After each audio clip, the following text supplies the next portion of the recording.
You know,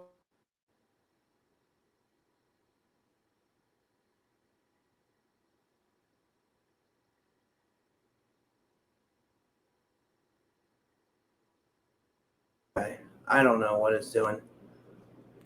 Oh, there we go. Okay, perfect. It took long enough.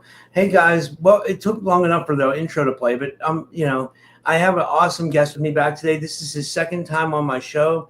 Today I have with me Ronnie Pontiac. He's a multifaceted figure in the realm of metaphysical studies. He served as Manly P. Hall's research assistant, screener, and designated substitute lecturer for 7 years. Beyond his scholarly pursuits, Pontiac is an award-winning documentary producer and founding member of the experimental rock and lucid nation. His writings have graced the pages of Invisible College Magazine, Utopia, Metapsychosis, and Reality Sandwich. And today we're going to be talking about the Rosicrucians, but we'll pick up where we left off last time. And if you haven't seen the first interview, go back and see the first interview that we did, where we got into where he worked directly with Manly P. Hall. But did you want to do like a quick little recap, Ronnie, before we get deep into the Rosicrucians today, or wherever? Yeah. Not really. Okay. But it's hard to do. It's hard to do like a, you know what I mean? There's so many faceted nuances in what happened to really make it understandable. Yeah. So and then that makes a good point, because if we did that, then we would just kind of be repeating what we did the first time. Yeah. So I'm trying to think where we left off last time. We were kind of getting into the Rosicrucians and why you decided to write about them. Oh, that's a good question. Obviously, I ran into them when I was working for Manly Hall. He would write about them often and had written books about them. And for some reason, I was very attracted to the manifestos as soon as I heard about them. And as we discussed last week, being able to pick them up and read them and just to hold in your hands this book from the early 1600s with this radical message in it that speaks even to our world, it really captured my imagination. And then he, for some reason, gave me his own copy of Alfred Edward Waite's Brotherhood of the Rosy Cross, a beautiful red book with like this gilt cross on it. And it had some of his personal notes from when he had it when he was a young scholar penciled in on the front of it. And that was very meaningful to me that he chose to give me that book. He was obviously saying, read more about this, know more about this. So that definitely got me started. Although I wound up getting more into the Orpheus, which was the last project I worked on with him, his reprint of Thomas Taylor's second edition of the Hymns of Orpheus, which led to the book that Tamara and I did called The Magic of the Orphic Hymns. That's so interesting. Yeah. And where did you want to go with your new book that you just come out with? My whole view of it was changed so radically by studies that came out after 2000 for the most part. As we mentioned briefly before, academia had a kind of revolution. In the old days, you didn't study things like Rosicrucianism. It was considered fringe and unimportant, even superstitious. The whole occult esoteric world was considered ridiculous. And if you were a radical scholar in religious studies in mid-20th century, you might be studying the Pentecostals or some other historically significant but kind of minor Christian history. And that's it. Everybody else was studying the important institutions that had deeply influenced and were still in many ways in charge of society. But then around 2000 in particular, it starts in the 80s with a few key books that ask questions about why aren't we looking at this other very important stream that has influenced history throughout the history of the West. And then that became a whole new approach to the subject, which was, we're not here to judge it. We're here to record it accurately, to look at what the history really was. We're not supposed to decide whether it's fake or it's real. whether we practice it ourselves or not, it's not our business. Our business is to go back into the archives to things that people haven't seen maybe ever, and study them, and then restore history to a slightly more accurate view. And the things that they came up with were amazing, and to me at least completely transformed how I saw the whole Rosicrucian idea. Because I was very influenced by what they call Theosophical Rosicrucianism, which was something that Manly Hall was into, and which is practiced by the orders that exist now for the most part. Basically just heavily theosophy influenced Rosicrucianism. But the old Rosicrucianism, the Rosicrucianism of the manifestos, turns out to be something very, very different. And it's this exciting countercultural, politically rebellious, but also spiritually independent. It's almost like New England transcendentalism or the beats of the 1950s. It's this radical new look. It's even almost the first science fiction that's ever written. And it is a very sincere and yet highly symbolic and secretive expression of angst about living in a stagnant, oppressive society, and about how much better the world could be if people would just let science happen. Just let's study nature. Let's not be superstitious about it. The difference between believing that all faiths should be respected and everybody should be allowed to practice what they believe, versus exterminating people who don't practice the way you do. And so that is really what inspired me to write the book, because it was a viewpoint that it's not really like a radically new viewpoint of Rosicrucianism, but certainly compared to the one that I got when I was working at PRS, where it was all about invisible masters and trying to become an initiate.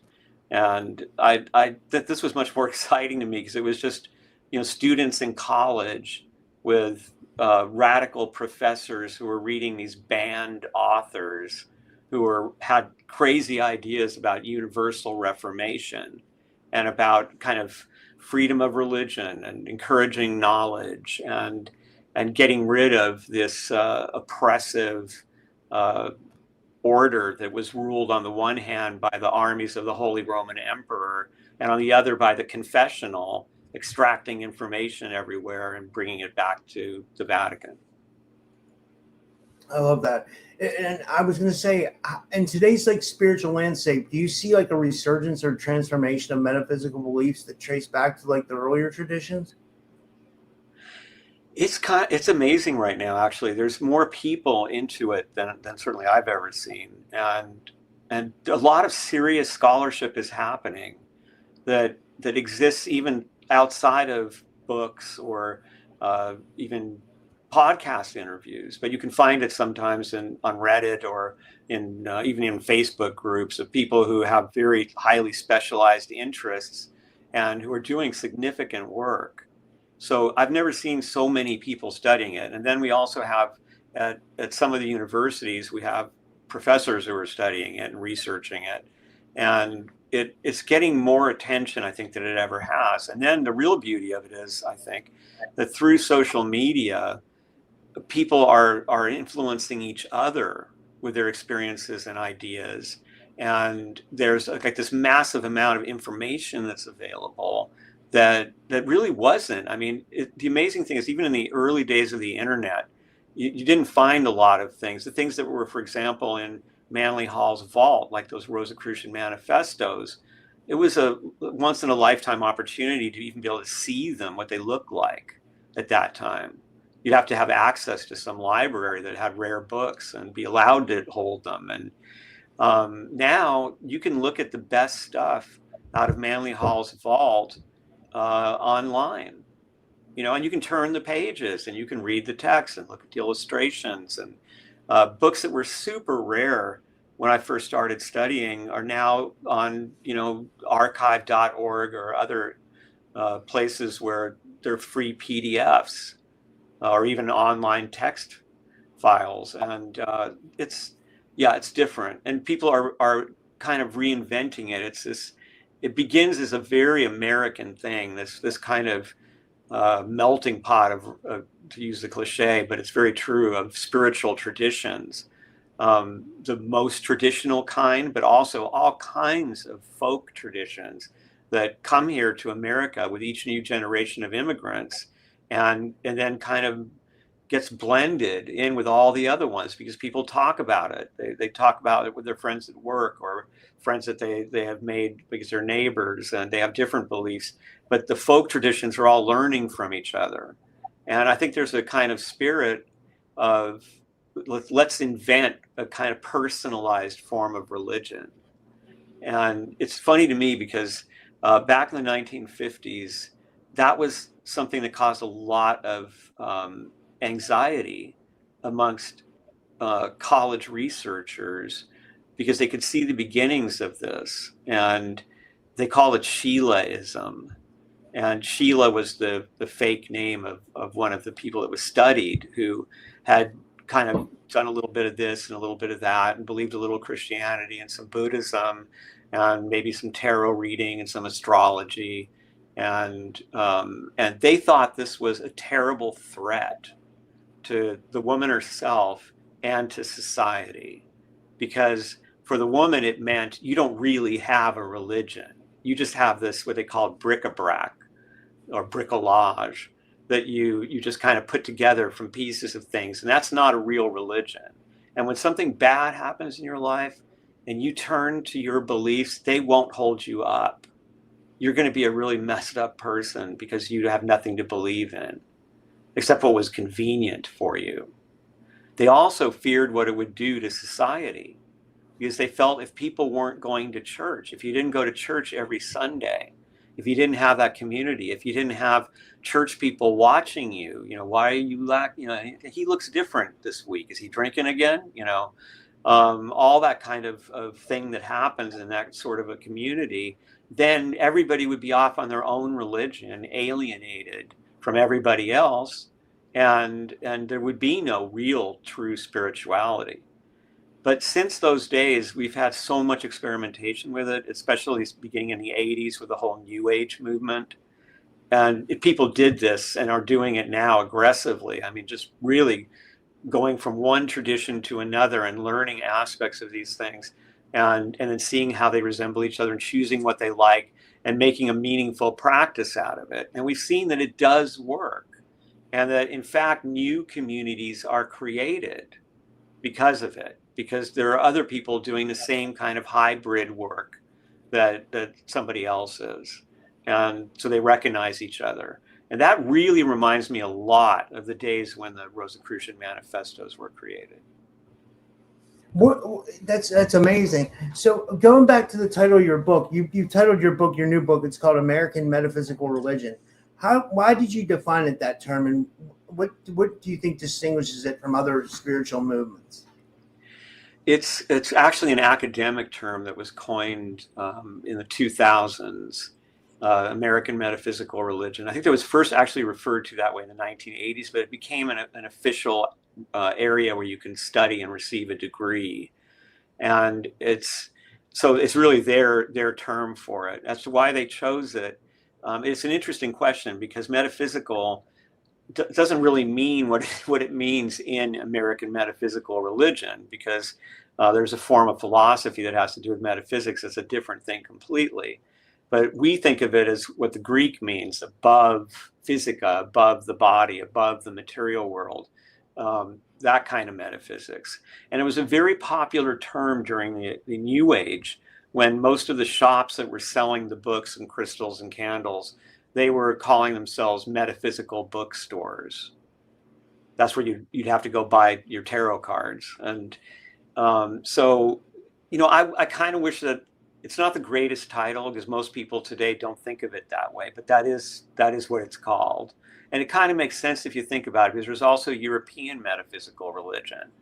And American metaphysical religion is in some ways the offshoot of European metaphysical religion, because so much European content came here to America, but has been evolving here and experimenting. And experiments that didn't find support in Europe came here so that they could freely explore these areas of thought and of experience. I love that. Yeah. And then I was going to ask you, like, how have various esoteric traditions, like including Rosicrucians, like some of the stuff you cover in the book, Rosicrucianism, Theosophy, and Hermeticism, converged to kind of shape American, I guess you could say, metaphysical thought, if it has? Well, it influenced everything. That was a shocking thing to me. That's like a whole nother. So this book also began when I was researching for him. When I was allowed to eat lunch with him in his vault, where all these rare books and manuscripts were, he would let me randomly pick out books if I wasn't needing to see something related to the work I was doing for him. And he would tell me about how he got the book and some history about it and something about what the content of it was. And one day I saw a large tome, leather-bound thing down on the very bottom shelf. And I grabbed it, said The Platonist. And I thought, okay, that's weird. Let's see what that is. And I opened it up. I remember him saying, that's a good one. And what I found was a newspaper. And there was several issues, maybe a dozen issues of this newspaper published out of a town near St. Louis at the time of the gunfight at the OK Corral in what was then basically the Old West. And it was articles about Plato and translations of Plato. And there was, most amazing to me was Abner Doubleday, who did not invent baseball, but often gets credited with it. He had translated this very important book on ceremonial magic by Eliphas Levi, and which is just mind-blowing to me, that somebody that far back, and he's an important American, general and a character in American politics and very upstanding, and he's translating this transcendental magic work. And they're providing it in serial in this newspaper. And I was like, what? Like, how does this thing exist? Like, I'm picturing like this street with wooden sidewalks, and there's a second story, office, and there's some guy at night writing out making this newspaper, right? For who? Cowboys? I mean, it didn't even make sense. So I asked him about it, and he said that they didn't really know much about it at all. They knew a few things about people writing in it, including Alexander Wilder, who also became a guy who I've studied, an amazing person. But he translated a bunch of rare literature from the mysteries of ancient Europe, and also provided content related to Plato and to alchemy. Now, later I would find out that this was related to the beginning of the Theosophical movement.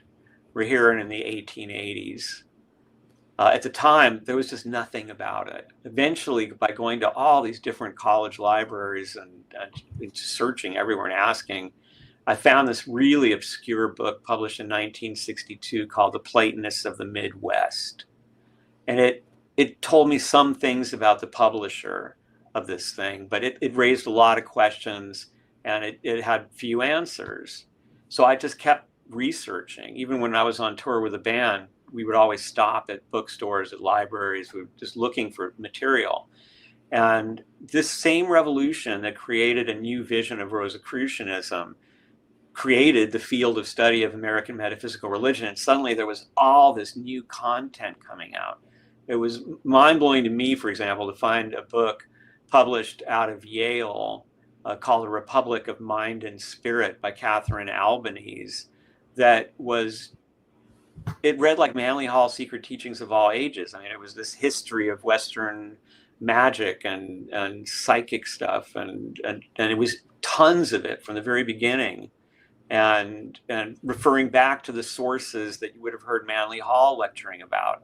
It was an absolute breach of academia by the Hermetic world, and so that turned out to be amazing too. I was able to get access to all kinds of things thanks to the kindness of academics working in the area, and to letters and just amazing new sources that gave us a much more detailed vision of who these people were. And it was really exciting to find out as a student of all this that the guy who made the Platonist happen, Thomas Johnson, that he had been not only the publisher of the Platonist, but a vice president of the Theosophical Society. And he was the head of the Hermetic Brotherhood of Luxor, this kind of famous, secretive organization of esotericists in the 1880s as well. He was like this hub of all this occult activity. And they were doing crazy things like, they were giving hash pills to married initiates so that when they used astrology to pick the perfect time to have sex for conception, they would attract the highest possible soul by the state of consciousness that the hashish would give to them. Just things you just That's wouldn't so expect cool. things you wouldn't expect to find. And so, that's where the book came from, because there was so much of it. I mean, the book could have been twice as big, and it's 600 pages. There were so many stories I couldn't tell. But you uncover it everywhere. It's like there was not a time in the history of Europeans coming to America, from the earliest colonies onto the Pilgrim days. In fact, the earliest colonies have Rosicrucian connections through like the Treasury Secretary and several other people who were behind the Virginia colonies that Sir Walter Raleigh was putting together. And they were in direct connection with people who'd been involved with people who were in that, were they Rosicrucians? We discussed that last week, who knows? But these are people that were certainly being influenced by and using Rosicrucian ideas.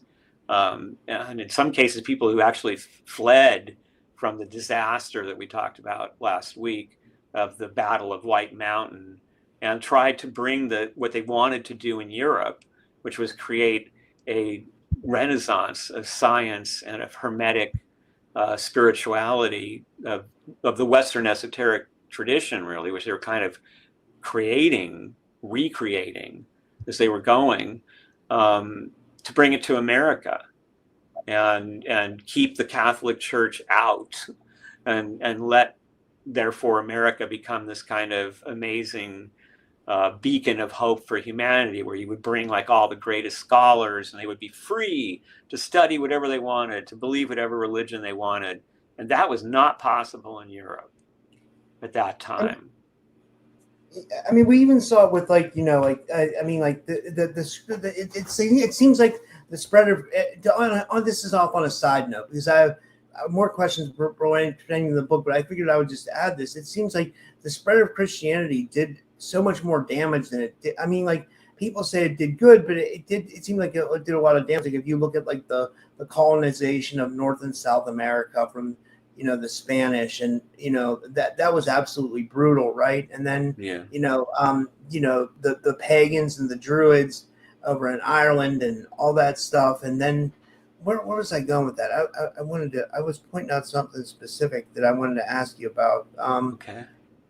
I just had a lapse in memory. I don't know why it made me think of that, but it was it made me think that, like, there was something. I wanted to ask you about this. So your book highlights figures like Tom Morton, like they called him the pagan pilgrim.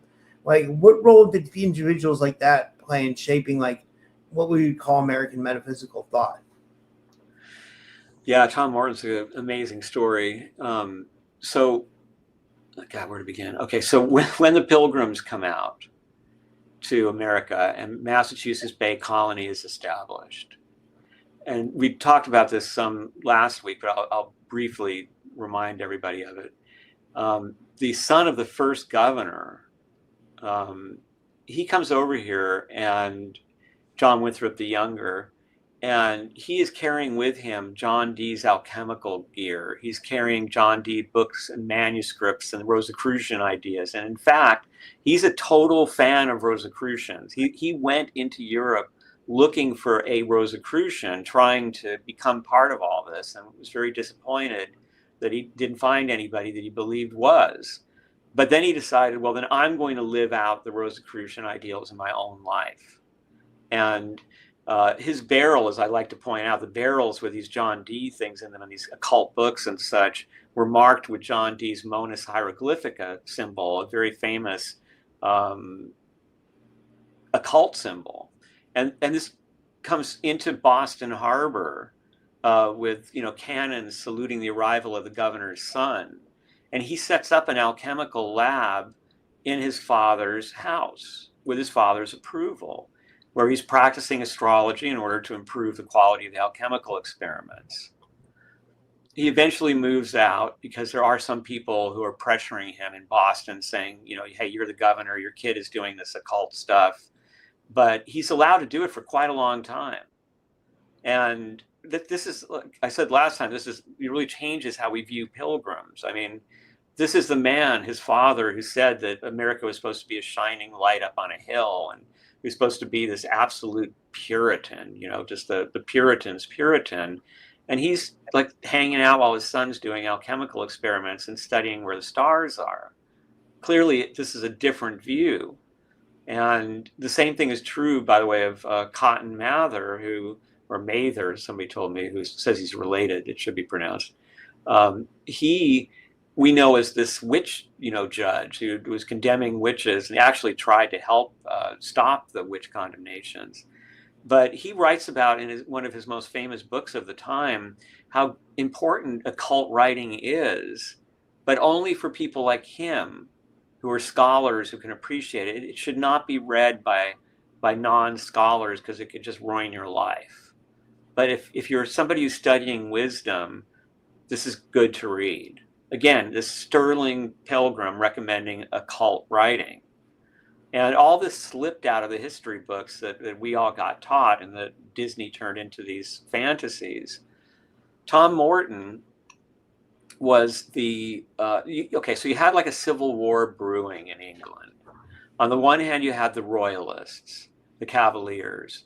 These were guys who had long hair and they had the pointy beards and the mustaches, and they wore these big cod pieces, like 80s bands, stuffing things in their pants to impress the ladies. And they were drunks, and they were the ones that went wenching all the time. They loved loose women, and they loved to fight. And their kids, their little brothers and their kids, the next generation, were Puritans, typical, right? And so the Puritans are just, that's wrong. You're drunks, you're fornicators, you laugh too much. They outlawed like walking too fast. Like you couldn't run, you had to keep a steady pace. If you were running, it meant you screwed up something. What did you do? You're not sticking to God's plan. If you have to run, you're going to take a nice pace, dignified, showing that you're a good Christian. Well, they thought the Cavaliers thought that was crazy, and that would turn into a civil war and a beheaded king. But the Puritans, which is where the Pilgrims came from, so they were of that ilk, they were doing very well with the colony in Boston. And the Royalists were, wait a minute, we got to do something about this because they're going to own America. So the first thing they did, not the only thing, was send over Tom Morton. It's interesting because at that time, this guy's like 50 years old. He crosses the Atlantic to get there. And he is a can-do man. He grew up at a time when you could still have Shakespeare plays, that you could see in the Globe Theater. He grew up with Queen Elizabeth I being the queen. When he was a little boy, he lived in an oceanside town, near where the Spanish Armada was supposed to come to invade America. So he was in fear of that. And he grew up as kind of a cavalier. He was a drinker, a poet. He knew a lot of the pagan writers and could quote them. And he was had a falcon. And so he comes to America to start a trading post that's going to compete with the Pilgrims. This is such an amazing story. It was called Marymount. And this is typical Tom Morton because it means, on the one hand, of course, Mary, the mother of God's mount. But it also means Marymount was a way of saying screwing, of making love, in that time. So it was Marymount. And of course, Marymount refers to female anatomy, let's call it. he starts this trading post. Now, the Pilgrim Post has walls around it. They're very frightened of the local tribes, and they're very frightened of the wilderness, which they believe just both the tribes and the wilderness are playthings of Satan, just a big, giant satanic trap for destroying pilgrims. He doesn't see it that way at all. Tom Morton sees, he's very interested in the tribes. He wants to know what they dream about. He wants to know how they treat their old people, how they raise their children. They tell him where the best spring water is. And some of this spring water causes you to have dreams that help you. Other spring water is revivifying and healing. And they tell him all the secrets, the local secrets and what their beliefs are. He doesn't need to have a wall around his trading post. It's just this beautiful green hill overlooking the Atlantic, and there's his little building. So he first gets into trouble because he notices that among the tribes, there are tribes that have been just decimated. I mean, ultimately destroyed by what diseases were brought over by the white colonists. And the other tribes are taking advantage of this. They want to seize the land. They want to enslave or otherwise incorporate the survivors of these weaker tribes and make themselves stronger and richer. So he decides that he's going to sell guns to these tribes people who have no way of defending themselves otherwise. And he teaches them how to care for the guns. And he, of course, sells the supplies they need to keep shooting. The Pilgrims decide that he has done this so that the Indians will kill them. And they turn to the authorities back in England, and this is a slow process, as you can imagine, to complain that he's selling guns, which is forbidden, to the tribes, and he's definitely doing it to get us. This isn't competition. He's trying to destroy us. That's going to be fought in the courts in England. And they also threaten him. They try to, get him to see, if you do this, we will take physical action. There's not a lot of you. There's a lot more of us. And this is threatening our existence. He tries to explain to them why he did it and that he keeps it strictly controlled, but they don't care.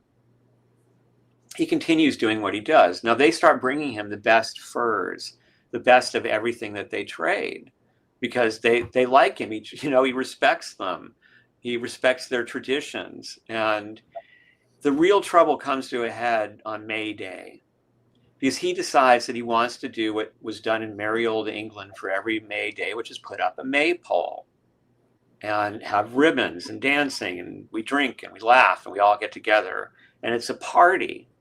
And he issues an invitation to everybody, tribes people, all the tribes, even if they're at war with each other, pirates, smugglers, fur trappers, and the Pilgrims. Everybody's invited. Everybody shows up except the Pilgrims, of course. The Pilgrims had these woodcuts commissioned that portrayed it as drunken orgies. It was really, according to Tom and other witnesses, this really amazing gathering of people. It was, to me, America at its best. Because people who never would have had a chance to speak to each other or know each other, who are living completely different lives in the American wilderness, even enemies, have the opportunity in this environment to get together, to laugh, to listen to music. And he created a whole show. He used to walk around Marymount with his trained falcon on his shoulder or on his arm. And he had this huge, I think it was 80-foot, it was a yellow pine. And so it glowed kind of golden in the sunlight. And he had big, long ribbons of different colors tied on it. And he had a poem to a goddess that he hammered on it, which was kind of humorous in body, but was also a sincere, wish for brotherhood and community and peace. And it was this gathering that catapulted him into being the number one enemy in the eyes of the Pilgrims. He had created this kind of outlaw community, and they felt excluded even though they were invited, and so they had to take action. And he was, he used to, like some of our heroes among the Pilgrims in the Disney films, he referred to as Captain Shrimp, and said that the Pilgrims would have murdered him had there not been a British soldier, a veteran there, who stopped them. He said they acted like cannibals. They were so furious when they attacked him and the post. They would wind up marooning him on an island with no food, hoping that he would die. And the local tribes would deliver him just enough food to survive. And they did this for months. And he was an old man. They finally sent him back on a slow boat to England that would stop everywhere. And it would take months and months for him to get there again, hoping he would die. He fought them in the courts. In the meantime, they burned down Marymount. And it's kind of a funny story because they told all the tribes to be there to witness this. It was a lesson to everyone that the Pilgrims would not tolerate such behavior. And they started to burn it, and all the tribal people started laughing. And the Pilgrims didn't understand why. Well, it was because they could see all the signs of a terrible winter. And they knew that that was a good structure, even better than the structure that the Pilgrims were building, because they weren't putting lime into their building material, so it was just melting in the rain. And he tried, by the way, Morton, to tell them that, but because he said it, they wouldn't try it. It's the two sides of America. I mean, do you know what I'm saying? It's like the paranoid, you do it my way or else, violent, and then it's this other side that wants to know everybody. What dream has haunted you most during your life? Just the two sides of America. So Tom Morton wound up coming back, but it was too late by that point. And some of the people that used to work for him, who helped him, for example, to save people who were destined to be basically slaves, indentured servants in the very beginning of tobacco plantations and the other plantations that were just beginning to form in America, and which would be a death sentence. These people wound up accepting the Pilgrims and like asking for forgiveness, and some of them became quite powerful Pilgrims down the line. So that's just one little snapshot of that colony. And I should also mention that that Cotton Mather, when he eulogized John Winthrop the Younger, our Rosicrucian American, he called him Hermes Christianus, the Christian Hermes, which that's pagan. I mean, either way you go with Hermes, whether it's thrice great Hermes or it's Hermes, the Greek god, it's pagan. And his great compliment in his eulogy to his friend is to say that he's the Christian Hermes. So you can see that even among the Pilgrims, this tradition was well established. I love that. That was an amazing story. Like, it's almost kind of sad though, like what they did to him. You know what I mean? Just because he was trying to live a different way, like they had to, like, and that's kind of where I was going with, like, I picked out a couple of things to talk about from that. It seems like, that's where I was going with, like, Christianity. Like, they burned down the Library of Alexandria, supposedly the Christians did. It seemed like they wanted to, like, stomp out anybody's, like, any kind of knowledge that anybody had of any other kind besides Christianity. It had to be Christianity or nothing, you know what I mean? And it was just so brutal, you know what I mean? And I don't think people realize that, and we've lost so much great knowledge because of that, Well, there's so much of that. I mean, but then you see, it's the problem with words, with labels, because Christian doesn't even mean anything in a way anymore. Because a Christian can be some troll who's tormenting people online because they disagree. They want to own the libtards, and they think that they're very Christian. And there's Christians who, there's real posters of Jesus holding, ARs, and he's buff with muscles, and these are things that are so gone. Even more so is somebody who's involved right now in our political administration who sells $1,000 prayers to people. And these are prayers that she promises will help them to get rich and to succeed or to heal some terrible illness.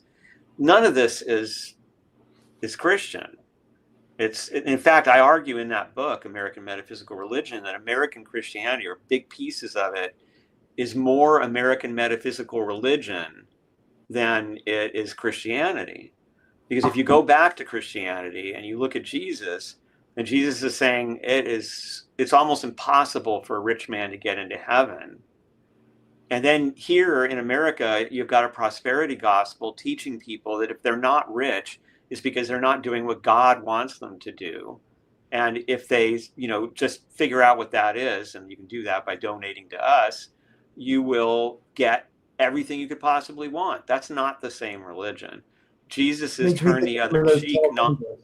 Pardon? Sorry, it makes me think of some of those televangelists that make millions of dollars. Remember the ones that would be on TV on the 700 Club and stuff like that? So many people poured their money into those people. It's like, oh yeah, amazing amounts of money. And so there's definitely a way that Christianity, and I mean, even worse maybe than all this is the 30 Years' War, where this is where the Rosicrucians kind of helped spark this thing accidentally.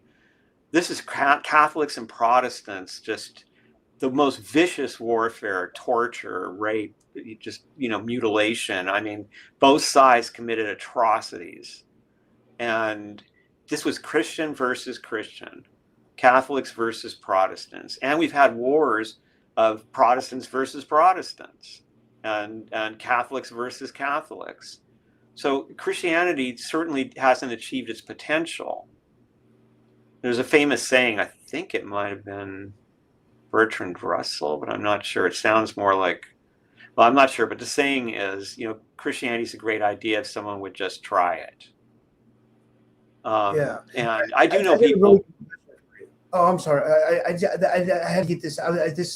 When you were mentioning some of those figures earlier that were like different from their fathers, like in the esoteric realm, you made me think of Jim Morrison, where his dad was like involved. He was like a big, general, and he was involved in the Gulf of Tonkin. Then you have like Jim Morrison, who's like this poetic. And now we find out, I've interviewed people who've written esoteric books that, they say Jim Morrison was really esoteric, and that him and Elvis, they went around and they carried occult books with them everywhere they went and stuff like that, and like, so do you think those figures like either Jim Morrison or Elvis fit into the shaping of American metaphysical religion? Oh yeah. I mean, I wanted to write about both of them, but like I said, I couldn't include even half of the people that I wanted to. It was difficult to kind of boil it down to who I thought was essential and trying to hit a little bit of everything. So I do talk about some musicians, but lesser known musicians from earlier periods who were in some ways equally wild and fun to know, in some ways more radical than Morrison. And then you've got, with Morrison, I was lucky to become friends with his pagan bride, Patricia Keneally Morrison. And so we talked about him and his interests. And he was actually had some interest in the Orphic hymns, she told me, and was definitely somebody who had a deep interest in these areas, both in paganism and in the esoteric side.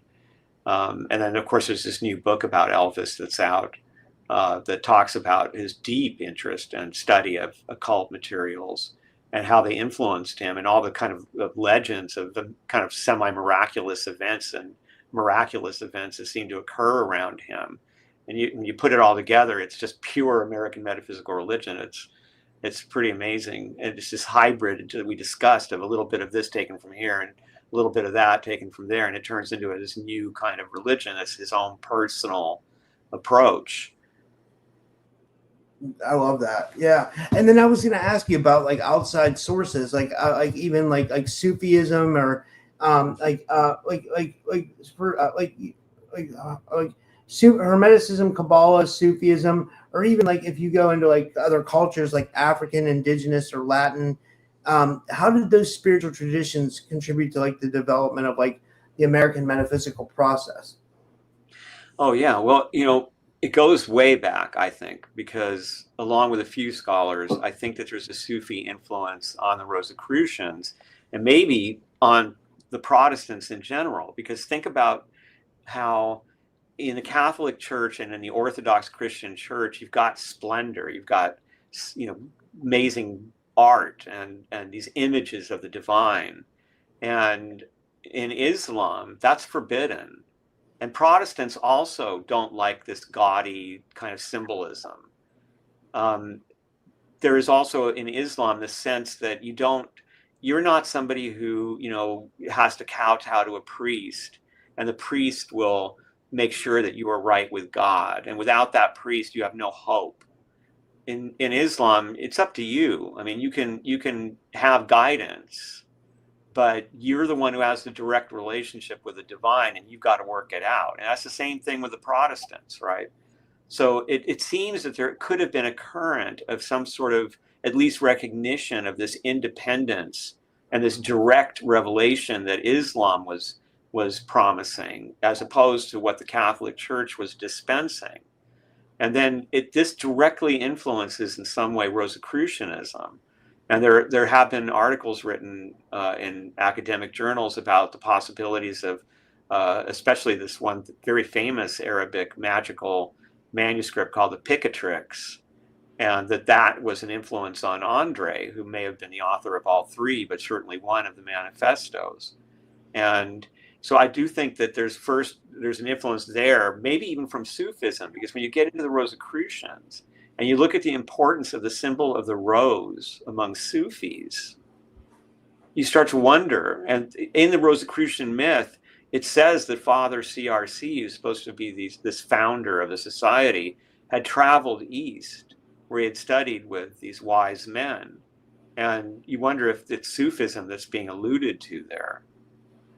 Then in America, it really, I mean, my favorite example is probably, if you want to talk about African, that there's so many ways in which African ideas became influential in America, because even though these Americans weren't supposed to, as allegedly Christian, although many of them never really got into any particular, you know, Christianity, they had their own version of it, that they had a sense of what does, you know, I'm sick, I need to feel better. This black slave that I have has a way to address this problem, he claims, and it worked. You know, was it black magic? You know, was it, what was it? Now, certainly there were many people who would never take that risk. There were also people who, if it happened, would say that was probably black magic. They might even punish this person, even though they helped them, and then ask for some kind of forgiveness. But there were a few people who want to know, hey, what did you just do? And information gets exchanged. And this happened a lot in America. And it kind of built these new traditions from scratch. And then I think one of the great examples of the influence is, so you have this tradition among the slaves of the area around New Orleans of getting together to have a big dance. There's making music, everybody's dancing. And these dances got bigger and bigger until it started to scare the city. I mean, people were so uptight then that white women used to faint when they heard the music from these things going on. And it was this music that they were listening to was the beginning of what became jazz, blues, rock and roll, you know, heavy drums and kind of, you know, shouted, screamed vocals, and it was frenetic and joyful and polyrhythmic, and so New Orleans was smart enough to not try to outlaw it. They picked a place. They said, you can do it here. This place was called Congo Square. And these gatherings in Congo Square were the beginnings of jazz and of that whole American tradition of music that turns and, you know, goes through all the different permutations until it hits what it's doing now with hip hop and pop. And that became not just an expression of unity and of community, this Congo Square event, but of power. And white people used to come and like just to see it. And sometimes they would join in, and it was this big scandal because someone got so overcome that they had to go dance with the black people and enjoy the music.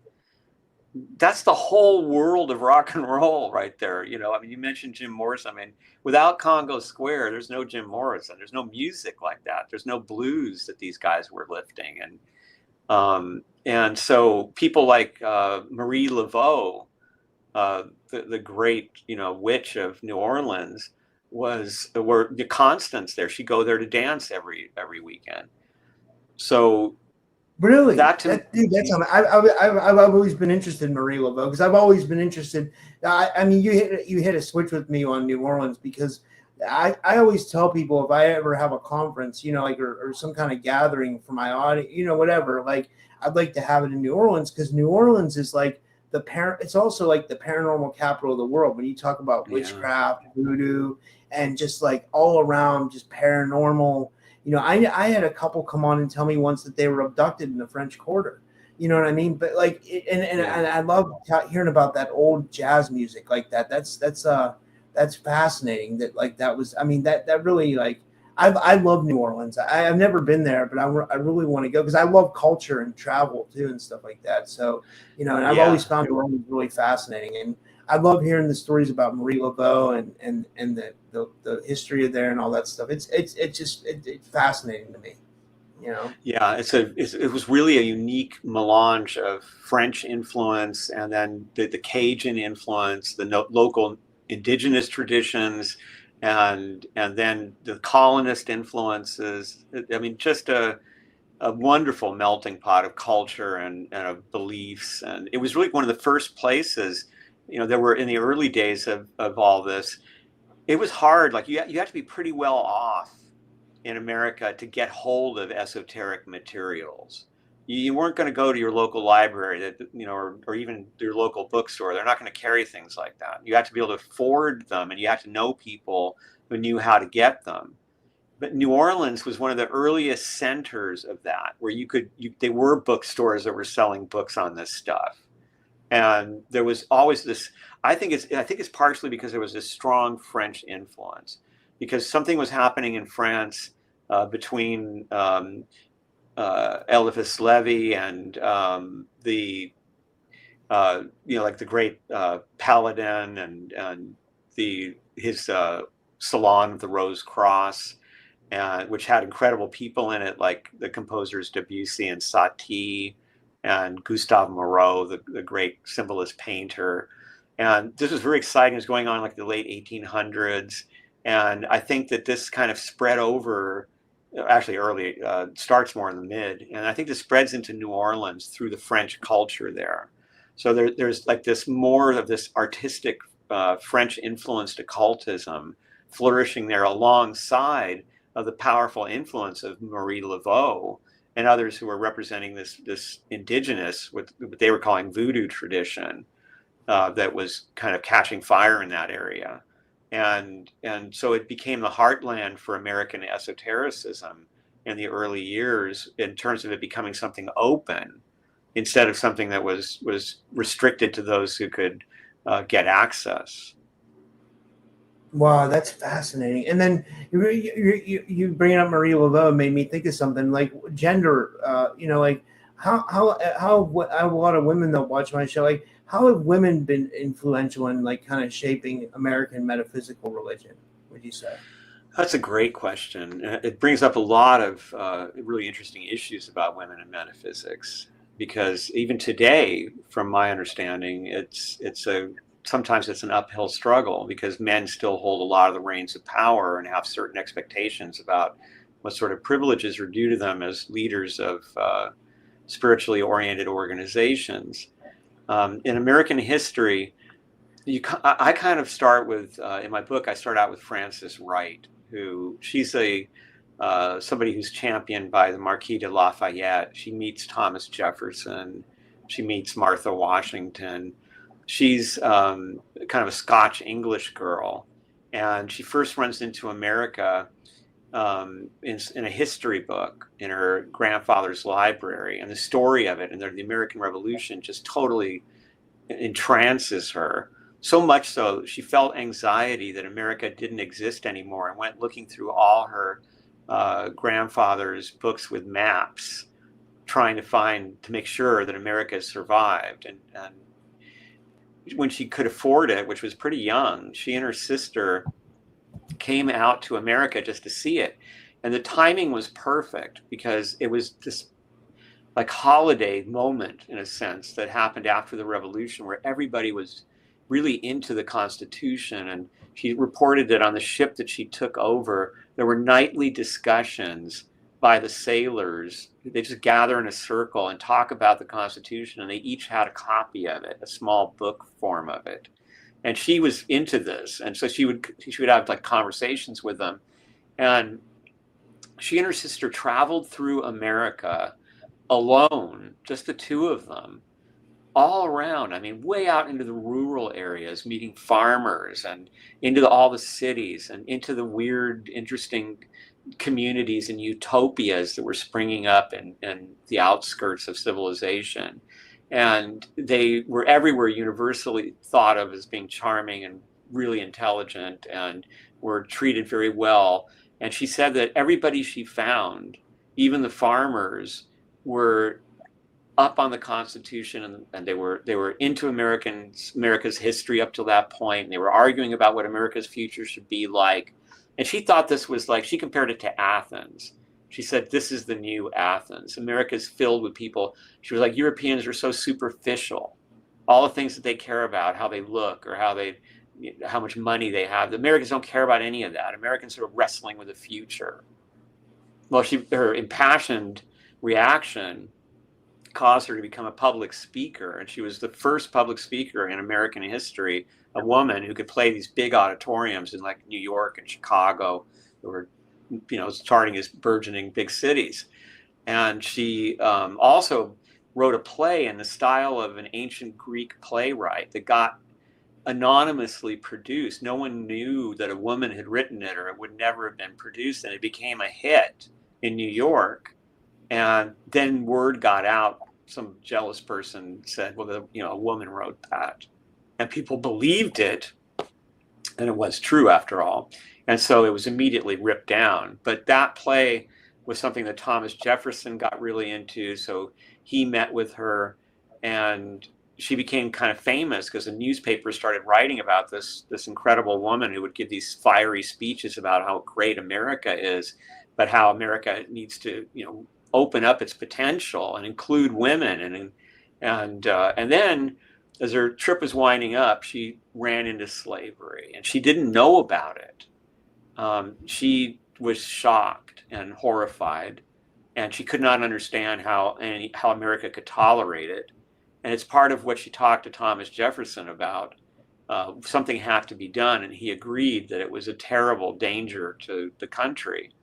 And so she tried to put together this special project that would train freed slaves in different jobs, and then would send them back to Africa so that they didn't have to worry about being recaptured and put back into slavery, just to prove that it could be done, because the mythology around Black people at that time was so ridiculous.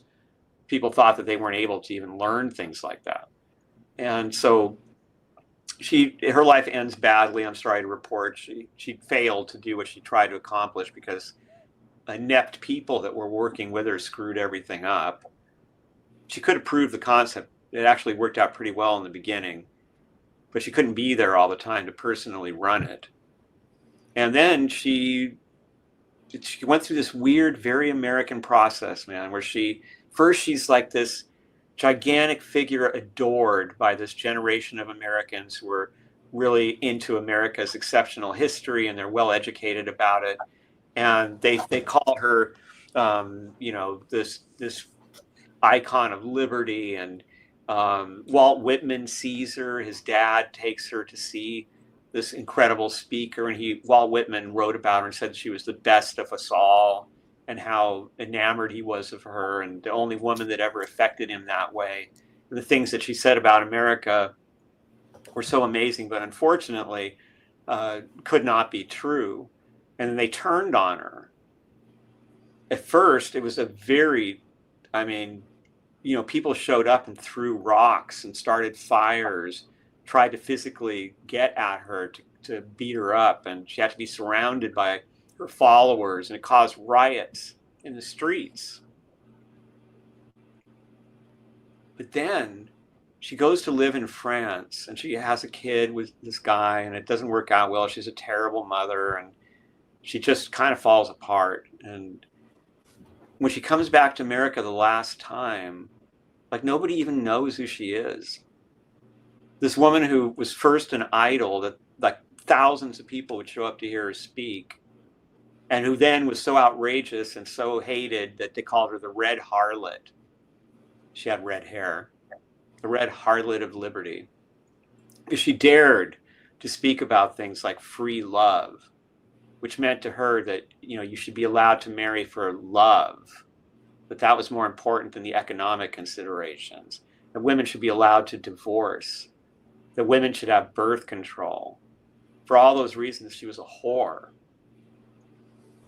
And then she was nothing. She was a forgotten, just some antiquity of old times that nobody remembered. So it's really such an emblematic story in a way about America's strange relationship with women, holding women up and then crashing them down. They do that to men too, of course, but with women, it seems to me. And it seems like there's like a little bit of the Christian, because of the way that the society was based, and the way people thought. Maybe not so much, but one person I wanted to ask you about too was someone in the chat mentioned HPV, and I was like, Blavatsky, where she was born in the Russian nation, but then she was like nationalized in America, in 1878, I think, or something like that. Yeah. So like, would she have had? Would you say she had an? I'd say she probably had a big effect on it, right? Because she was the philosophy, right? Well, the Theosophical Society is such a great example of the power that women had in the beginning of this real renaissance of metaphysical interest that happened in America in the 1880s, thereabouts. Not only does she come here and already having great attainments as far as knowledge and experience and travel, but here is where she, in her discovery of spiritualism, at first she's into it, then she says it's not what it says it is, but at first she's writing about it. She gets a career as a journalist. She meets key people in her future life, including the aforementioned Alexander Wilder, who edited Isis Unveiled for her. And she is like this. Now, first I want to stop right there and say, so you understand the context. So Alexander Wilder says to us that people kept saying to him, there's no way that a woman wrote Isis Unveiled. And he said, if you sat with her for 10 minutes and talked with her, you would know that that's who wrote Isis Unveiled. But this is the attitude toward women that was out there at that time. So obviously she was a fraud, because there's no way a woman could write something like this. Because she succeeded with the Theosophical Society, she attracted all these brilliant women, many of whom sort of branched off into their own theosophical experiments, like Point Loma in California, or Crotona, which was in Hollywood, and then moved up to Santa Barbara.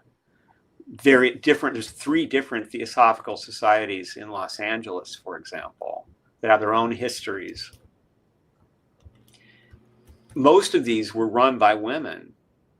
Men would come along for the ride, so to speak. They would enable it with money, but women were allowed to do things. For instance, at Hollywood Crotona, which was mostly run by women, there was a woman who had been an opera star, and she was fascinated by architecture and by building when she saw some of the buildings being put up in the Theosophical Center that was being built with this view over the LA basin in Hollywood, in the very early days of Hollywood. And so she said, I want to build some buildings, and I think I can figure this out from having seen what I saw, the architects, what they did, and then what the builders did. And they said, sure, go ahead. And she built buildings, and the buildings are still there today. And that kind of freedom for female creativity, the encouragement of it, trusting women to be the leaders of the order, to supervise everything. That was something I think new in metaphysics in general at that time, anywhere. And that makes the Theosophical Society a major breakthrough, in my opinion, because it empowered so many women. And they became examples of women in positions of power. And their experiments were, for the most part, successful. Produced schools and fairly long-lasting communities, and different viewpoints on this idea of truth with a capital T, as Madame Blavatsky used to put it, so that there were alternate versions of theosophy. People like Annie Besant would look at it from a different angle and would emphasize different aspects of it. And there were even people who branched out completely from it, like Corinne Helline, and created a Christian mysticism mixed up with fairy magic and kind of pagan ideas about elementals and how you can use that in gardening, for example. Yeah, I think that Blavatsky was a very key moment in sparking that kind of power for women. And it's interesting too. Go ahead.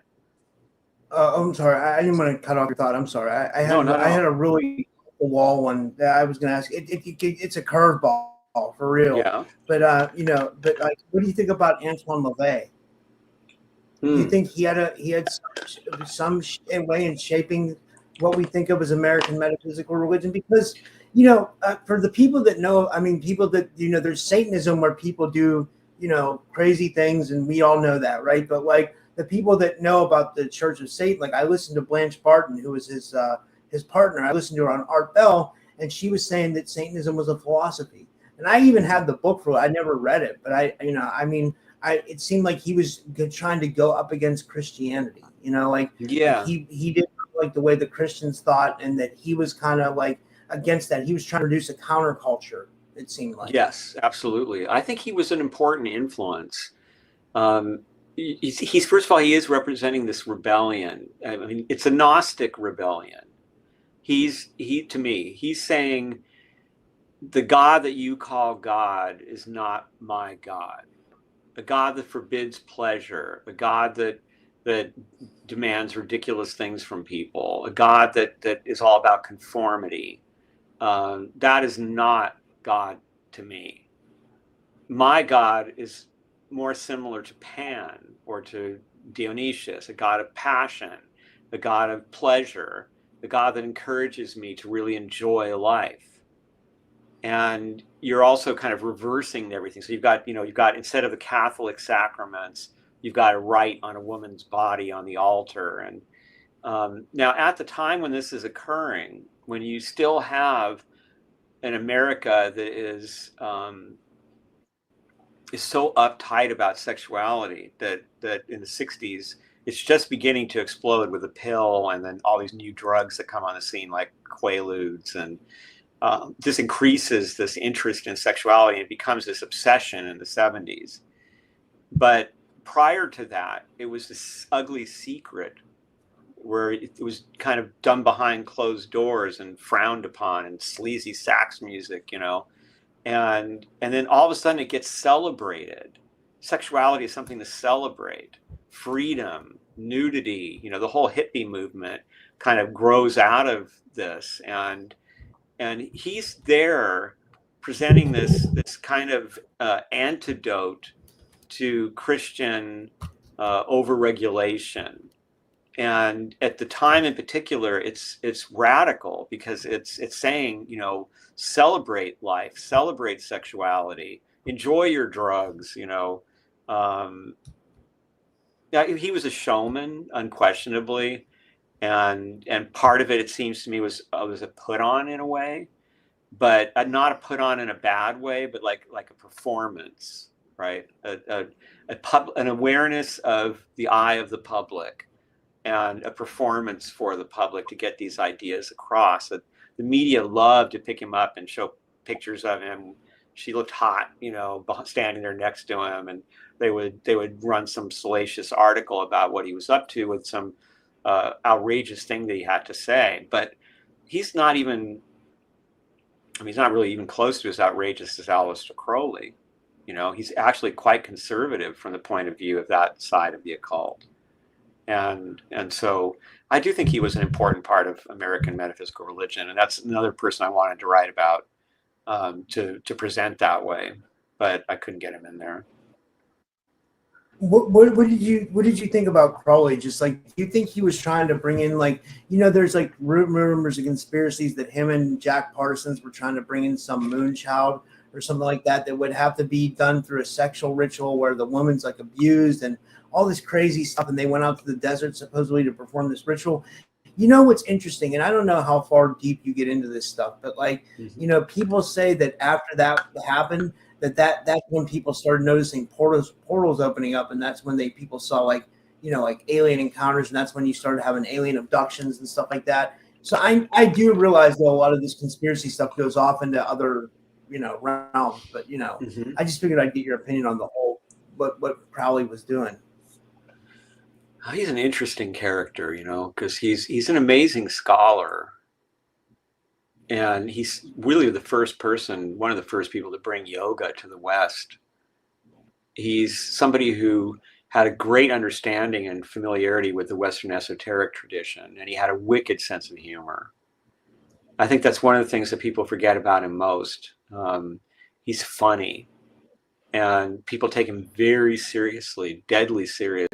And this even happened to him during his life with a famous incident when he said he must have killed over 1 million babies, sacrificed 1 million babies, and he was talking about masturbation. But people thought he was, this outrageous baby-killing Satanist. He, at the same time, I mean, he's so human. Like, on the ritual side, the thing that I always like to point to is that he tried to do this ritual involving a goat, right? This was going to be this transgressive, breaking all the rules and this powerful ritual. And as he put it, the goat was not cooperative. The sense of humor of that, and and sometimes I think of him as a surrealist in a way. He almost reminds me of Salvador Dali. But at the same time, he's such an amazing, he did so much work, so many books at a time when there wasn't a lot of information about it, that it's inevitable to run into him when you're studying. Manly Hall used to keep Aleister Crowley books under lock and key at the PRS library because he had seen a lot of people who got messed up from doing things and in those books and from ideas in those books. And so he considered those books to be something that should be only given to people that are ready for it, who seem to have the emotional stability. I'm not sure how I feel about him having kept them under lock and key, but I know it was motivated by all these people that he had seen. And I, as his screener, also ran into people who were really messed up by their involvement with his ideas. On the other hand, I found him kind of liberating at key moments in my life. And he was one of the first occultists that I encountered when I started to get into this stuff. And I was going down a very dark path, and I was doing it for power. But there was more to it than that. And some of the good things also, I think, got transmitted to me and were able to blossom later when Manly Hall provided them context. So he's like this ocean of knowledge and humor, and it's hard to tell when he's pulling your leg and when he's being serious. But at the same time, there's something in his work that seems to bring out emotional instability in people who aren't ready for it. Yeah, that makes sense. Yeah. I just have a couple more questions. I was saying, do you see elements of American metaphysical religion in today's like spiritual or wellness movements, like the New Age or something like that? Yeah, I mean, it has always been there. It kind of starts out with a couple of characters who became notorious, two different people, but both of them practice yoga at a high degree, white men. And they started these kind of cults almost. My favorite example went to New York, and he got in really good with rich people, especially rich women, and had this incredible lifestyle. I mean, you know, they bought him basically a castle, this big mansion to live in while he was doing his work, and he would have classes there and events, and it was a very lavish lifestyle, and it was all about getting in shape. It was all about physical fitness and health, because there's this whole line of ideas about the connection between spirituality and health that is typical of American metaphysical religion, that goes all the way from people who believed that if that all disease, all illness comes from your own beliefs, that you create it by believing in it, and that if you can actually access your innermost spiritual power, and you're not faking it, you truly believe in the power of the infinite, then you can be healed, because it's nothing for spirit to adjust whatever's wrong. Spirit can adjust matter. You know, if you really had full faith, many times they say, basing it on the Bible, you could move a mountain with just belief. That's also very typical American metaphysical religion stuff, and that's very typical of the movement you're talking about, this positive thinking thing. And it has a lot of pitfalls, besides hustlers who are attracted to it. One of them is that it really, like, if you go into this, I'm only going to think positive, I'm never going to allow any negative thoughts, I'm never going to understand my shadow, I'm going to avoid listening to anything that crosses my sense of what's right. And you see this as purity, right? You see this as the rigor of one's dedication to the path. That is an invitation for the shadow to go nuts. And often you get a twisted belief system out of this, or people may act out at crucial moments because this ignored part of them has to somehow get attention on the imbalance. And so it's so funny, because you would think it was a fairly safe path, you know, just let's be physically fit, let's be healthy, and let's have a spiritual component to that, and try to think pure thoughts and try to be positive people. And there's certainly truth in all of that as a practice. It is a good practice. But if you don't also make room for that darker side, for all the trauma, for the abuse that people suffer, and what it does to the psyche, and if you're not aware of that side and giving it some form of expression or some way to be integrated or to evolve, then it turns into something that can be destructive for self and for others. I love that. Yeah. And my last question for you was, this was an amazing interview, by the way. And this last question was for you. Is, where do you see American metaphysical religion heading in the coming decades? That's a good question. Well, there's so many components to that question. So, for instance, AI, which is already a huge influence. There are people who believe that AI will replace mediumship, for example, because AI can search out everything about the dead relative that you want to know about, and they can compute a fairly decent replacement for your relative that will say things and do things that will reflect what you expect. And there are people, for instance, one of the most interesting things I think going on right now is Mary Greer, this wonderful tarot scholar, one of our real pioneers, who was kind enough to be interviewed for my book. and told me about her college days when she couldn't find a tarot deck in Florida. That's how rare they were, even in the early 60s, that she is talking to AI about tarot and other subjects in this very deep, intense dialogue, as if, trying to teach it how to approach the esoteric. And she's caught it lying and making up data that's not really there, and she calls it out. And it's been fascinating to watch this process, because AI can also do things like tarot readings or I Ching readings, and in itself can be that. If it can be oracular potentially by making predictions based on its knowledge of all the statistical variance of any given situation. So the influence of AI on this, on the good side, it's a little bit maybe like, I think Star Trek, when they invented characters like Spock and especially Data, this was kind of a foreshadowing of AI. And so hopefully maybe it is as helpful as having data around, is being able to get knowledge. I mean, there is the Rosicrucian Invisible College achieved, access to all the knowledge that AI can draw from the world's archives. And even beyond that, there are people who want to be implanted so that they themselves have access to AI style consciousness, without even having to type or speak what they want. That all these are possibilities, and what they do to the idea of the soul, and sometimes AI gets really metaphysical, by the way, and it should, because it's a mirror of us, so it's going to reflect all our different qualities.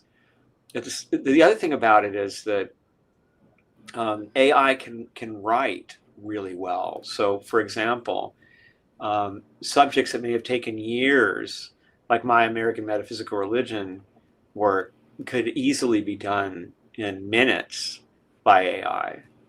And how it does it is another question. Will it be accurate? Will we appreciate the style?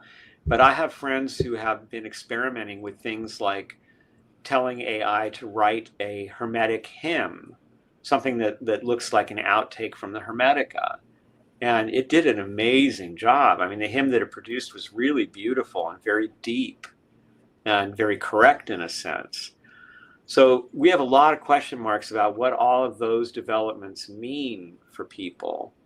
And I find it hard to believe that, right now we have this real attempt going on to kind of make Christianity stronger and make Christianity the ruling factor of our lives.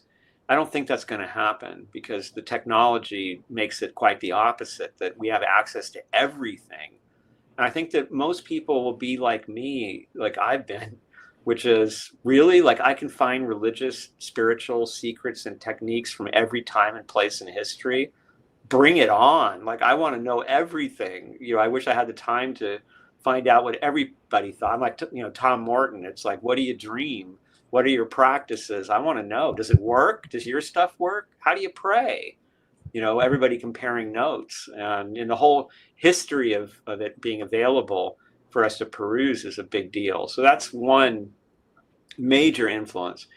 Another thing that's going on that is very interesting to me is there's an awakening of deities. I don't know what else to call it.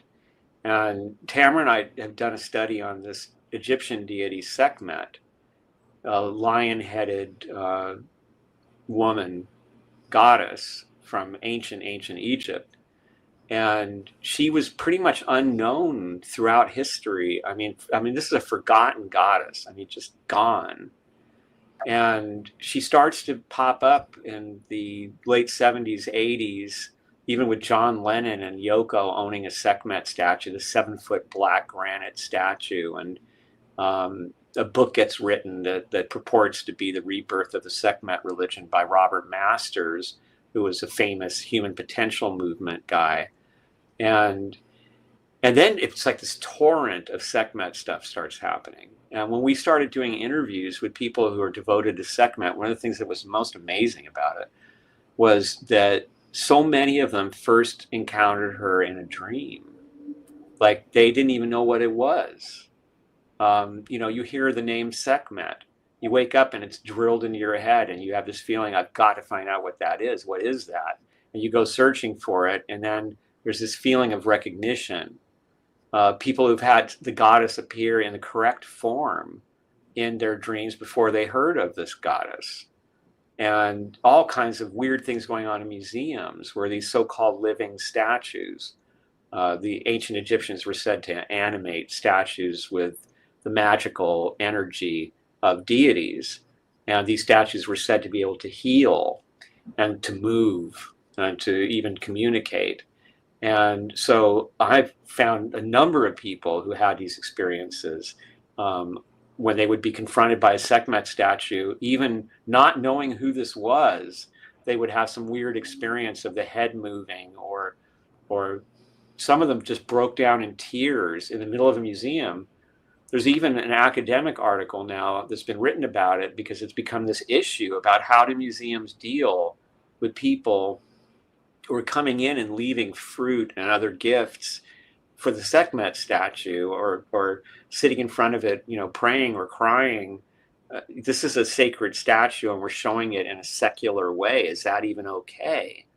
That's being discussed at this point because of these kinds of experiences.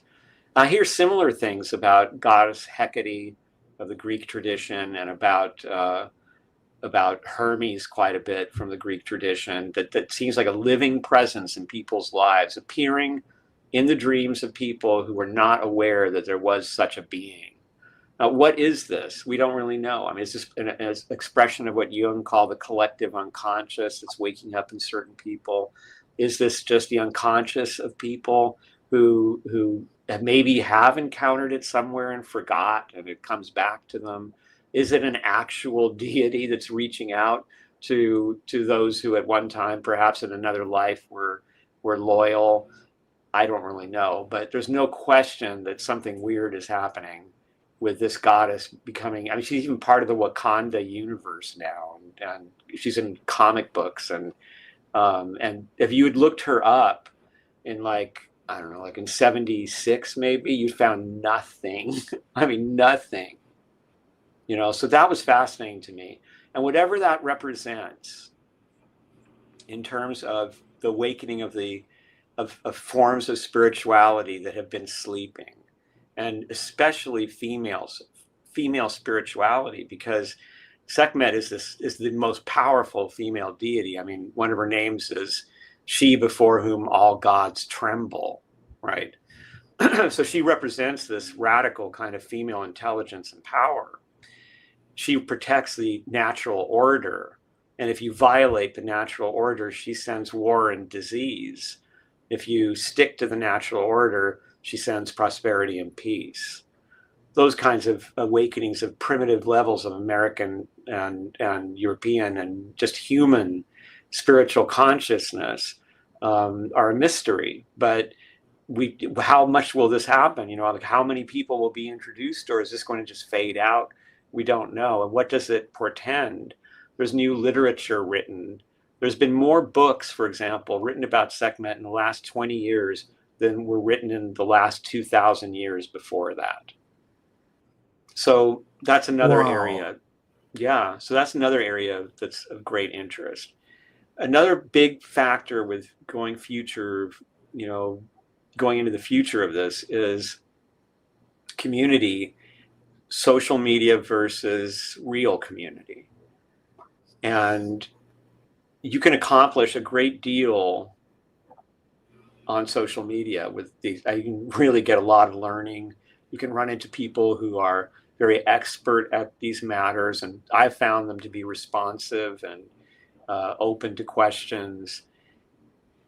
Community has a component to it that I experienced at PRS when I was working for Manly Hall. And I don't know how exactly to describe it. It's almost like you're in the wild. It's random. The way you can meet somebody at the right time in a way that you can also have these kind of random connections online, but they're manipulated by algorithms and by other factors that nature, it's weird when you have a synchronistic experience in a natural community. The right person walks in and they have exactly what you need and they've got the answer to your question. And I had that happen so many times. So many helpful people. The acts of kindness that you're able to get. So, for example, I could, as a young person interested in metaphysics, I could these days reach out to all kinds of people and ask questions and probably receive good, detailed answers from many of them. But when I was a kid and I was at PRS, people would do things like give me books or, sell me rare books for pennies because they thought I needed it in my library from something I'd said in a lecture. There was this community sense of sharing and of forwarding and supporting each other that's much harder to achieve online, where you're kind of hoping for clicks and for likes, and you're not really getting that depth of experience that can happen in a true community where you're with other people. So it'll be interesting to see over time how this works out. You've got Meta introducing fake friends, AI friends for people. And crazy, Zuckerberg said that he expected in the future most friends that people had would be AI friends, not real life friends. That may be an accurate That's scary. That scares me. That scares me. But it could be accurate because it could be that the isolation that social media has been creating will only increase, right? And so then we will be just kind of talking to mirrors of ourselves. But at the same time, maybe there will be ways to evolve social media. There will be changes in it. Maybe it will even survive, because as all this comes to a head with Stargate and with Palantir and all the kind of schemes to create a replacement for the Catholic confessional, right? A total surveillance society. People may turn away from a lot of this. And you may find people leaving social media in droves at a certain point because they feel disgusted by what it has wrought in their lives. I don't know if I told you about this last time, but Emanuel Swedenborg had this idea. He was this amazing Swedish philosopher, scientist, and kind of a psychic mystic. And he claimed that he could speak to angels and devils. He also said that angels and devils were only, angels were good human souls and devils were bad human souls. But he said that they taught him that hell is a place where the dominant emotion is about support. It's on the one hand grieving that you're not getting the support you think you believe and feeling humiliated that everybody can see that you're not doing as well as you think you should be. And on the other side, happily getting satisfaction from not giving support to somebody that deserves it because you feel jealous or you just want to spite them. These were the dominant emotions of hell, according to Swedenborg, and that is social media to a T. It's thrown us all into that. And then this constant hostility of the fighting, where we've learned to recognize each other according to catchphrases, so you can know within a minute which side somebody's on. All that stuff's got to go. And I don't believe that this will be continued by future generations. I think that they'll see through how ridiculous all of this is. So that will also be. Do you think there's a way to balance it? Do you think there's a way to balance it, or do you think it'll just get so out of control that there is no balance for it? I don't know. I would hope that there would be a kind of a wake up. And also, I do know that there are a lot of brilliant people working on ways to change it. There are people who are working on new social media platforms that are what we really want, where we own our information, we get paid for our information, we have total transparency and control over our privacy.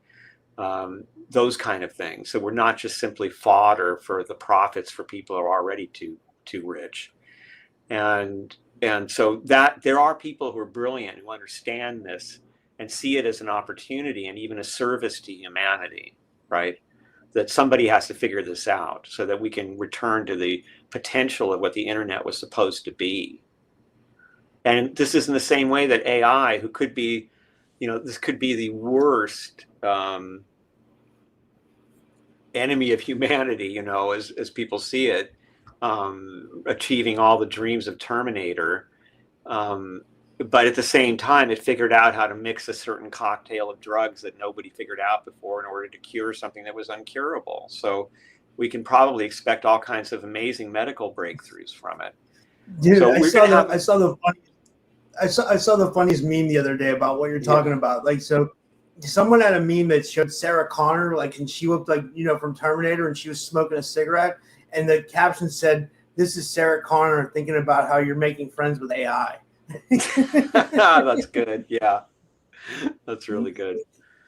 Yeah, it's funny because Tamara, my wife, was the first one to like really nail me with what AI is, because people were saying, is AI becoming conscious? Is AI going to become an entity to itself? And she said AI is the deepest mirror that human beings have ever invented. So in a way, we're going to find out what we're made of. If human beings really are more or better angels, then AI may turn out to be that. And we've seen promising moments where it tells the truth about people and things that it's not supposed to. It may turn out to be better than all of us because it has that perspective of cosmic consciousness. It is in itself a sort of mechanical or electronic cosmic consciousness. And so it has a cosmic consciousness sense of the world, as a human might. In that case, then we have something to look forward to, and it might actually wind up betraying the people who tried to use it to control everything.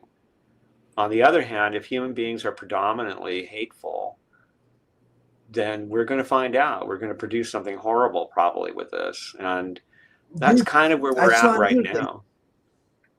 I saw another thing on Instagram, speaking of social media, but I mean, that's one thing it's good for. I saw over in Asia, they have these fighting robots where they're teaching these robots like martial arts, and the robots are learning their own moves and they're kicking the people's asses. You know what I mean? Like the robot, I saw the robot beat up 3 dudes at one time. I'm like, what are you training this thing? Like, I mean, so you're going to unleash an army of those, and what's it going to do? That's where that Sarah Connor thing comes into play. It's like, for sure. What are we doing? And look, it's also, I mean, one of the things that's valuable, I think, about what's going on in the world right now is that it shows us what kind of leadership can happen and how ruthless it can be. When you look at somebody like Putin and others, you see that human beings can be really venal and take pleasure in causing harm and pain. And that not everyone shares the ideal of a peaceful world. In fact, they think that that's a ridiculous thought, and anybody who holds that as a joke and deserves whatever they get.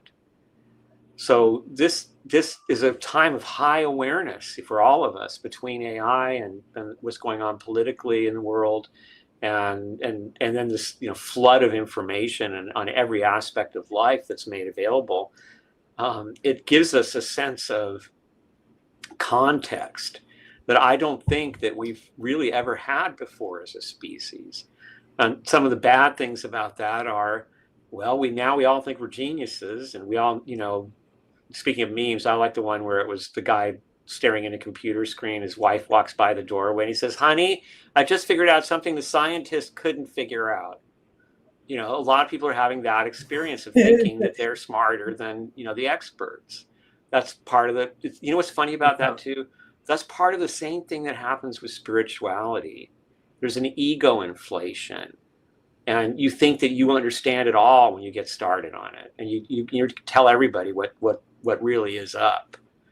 And so this is also happening with all this new tech. And I think the world's going to look very different. I mean, we can get into this whole thing about astrology, but I'll just say this, that the 4 outer planets, which govern how it feels, the structure, what is the zeitgeist of a time, what's it like, are shifting now. And we're coming out of a period when it was all water and earth, including 2 planets in Pisces, which is the very end game of the zodiac, and has all the implications of that in terms of human experience and how we feel about it. And they're all shifting now from earth and water, which is mud. And think about how muddy the last few years have been. I mean, it's nothing's clear. It's now shifting to air and fire, with 2 planets going into Aries, which is the beginning of a new long cycle around the zodiac. Things are going to be really different, man. We're just a few days away from Saturn leaving Pisces for Aries, and we'll go back into Pisces from September to February. But then after that, it'll be in Aries for a while. That's a big shift. That's the end and the beginning. And then we have one more to go. We have Uranus in July that's going to be moving from Taurus, where it's very unhappy and it's disruptive to security and distribution and all those things. And it goes into Gemini, where all of a sudden it's wanting to see both sides of issues and really into kind of debating about the future and what it's going to look like. These shifts will be palpable to us. I think they already are. I mean, just as an example, when Neptune went into Aries, I mean, this is so funny to me, the way these things will happen. It's like watching puppets almost. You wonder if people are listening to astrologers or something. But without going into, political, who's the good guy or who's the bad guy, just an observation that the Democrats, who had been caught flat-footed by all this stuff going on and didn't have a reaction to it for the most part for quite a while there, the minute Neptune went into Aries, we had Cory Booker's 25-hour speech, and then all of a sudden we had people come out like Obama and Kamala Harris, who hadn't come out at all and said anything. They started coming out, and then we had big giant protests that were accelerating, and it was like it all of a sudden woke up. There was a change in the atmosphere that goes along with Neptune and Aries, which is about protest and doing something in order to stop what's happening, is kind of the energy of that, and whatever that is you're trying to stop. And so I think that in a year from now, 2 years from now, we're going to be blown away by how different everything is. Will it be way worse? Will it be better? Like always, like Dickens said, it's going to be a combination of both, the best of times, the worst of times. But it's going to get way more interesting soon. And we were going to have to adjust and navigate it and pick up the skills that allow us to be patient with suspense, right? To be patient with not knowing, to be alert to what's going on, to being open to opportunities that could liberate our lives or could really harm us, without becoming addicted to the information and then spending all our lives just absorbing information and reacting, absorbing and reacting, absorbing and reacting. That's hard. I mean, we all have a challenge in front of us of finding that balance, as you said, and of being able to kind of flourish in all this change and be part of it and contribute to it, but not get so strung out that we wind up getting sick or just fall into a sense of futility because we feel like we can't keep up and it's overwhelming. We've got to learn that sense of timing so that we are taking time out. We know when to disconnect. We know when to spend time every day cherishing someone you love. Spend a little time playing with your pet. Spend a little time with somebody that you just love to be around. Or take a walk somewhere where you find beauty. But making a deliberate effort to recharge. Treating ourselves that way. Like, I can't just be on for the rest of my life. I've got to learn, because these are stressful times, to be plugged in and then to plug into something else. Something that doesn't make my adrenals go. Something that nourishes my soul and my heart. And then I can return to the fray, right? With a clearer vision and with energy renewed. And learning that rhythm is going to be crucial for us now. So that makes me think, above all, that there will be a spiritual renaissance of some kind. And I think it's kind of happening because people need it. Like when times are rough like this and nothing is very secure, that's when people tend to turn inward or toward organized religious paths in order to find some kind of guidance and solace. I agree 100%. But this was amazing, Ronnie. I think we covered a lot. How can people get the book? And thank you so much for taking so long. I mean, we went an hour and 45 minutes. Thank you for taking so long to talk to us today. And it was amazing. It was really amazing. We covered a lot of grounds. Yeah, this was awesome. How can people get the book, and how can people follow you and stuff? Okay. There's a few books, and you can find them at any bookstore online, and you can order them from independent bookstores. And if you do support an independent bookshop, I think it's better to order through them because it's good for them, helps them survive. Or if you can't do that, you don't want to order from one of the big companies, you can order from the publisher Inner Traditions, and that helps them because then they get to keep a bigger share of the money. You can find videos that I do on YouTube. It's just Ronnie Pontiac, and I talk about some of the books that we've worked on. There's all kinds of info there, including some links to music and to some films that I've worked on. And usually the best place to find me is on Instagram, but I'm also on Blue Sky and Threads. Eventually I'll finally get on X. I'm just trying to stay on top of it all. There's a new TikTok. If you're there, say hi, because it's pretty lonely. And so that's the best way to reach me. All right. Well, thank you everybody for tuning in tonight, and I'll see you guys all tomorrow, and have a good night, everybody. And thank you, Ronnie.